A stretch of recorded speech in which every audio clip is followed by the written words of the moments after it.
Okay, so let's go ahead and get started. So we're going to start at the Program tab, obviously. The machine is set to 3 axis. In the post, we have it set to a Haas post. We don't need to do, we have automatically have a setup 1. We don't need to do anything there. Stock, we're going to do a box stock, and we're going to assume that our stock is pre-cut and ground to the exact dimensions that we need. So our stock is going to be to copy model bounding box. And we're going to pick OK. Okay, let's do that again. Something else I wanted to do there. So ignore wireframe, copy model bounding box.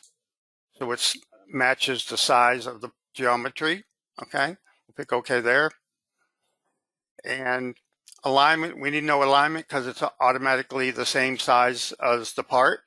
Okay, material, we'll just leave that.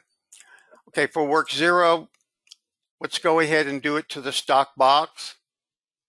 Okay, and we'll put it in the bottom left corner. We'll go to the lowest Z, southwest, and generate that. Turn that on. We'll turn the origin off. Okay, so here is our WorkZero. Now, the first thing we want to do possibly is if you're, I don't need to do it in this one, but in your parts, you may want to face the top of the part off if it's not exactly down to the top of the part. Our stock's going to be pre-ground, so it's exactly at the top. So I'm just going to skip the top facing operation.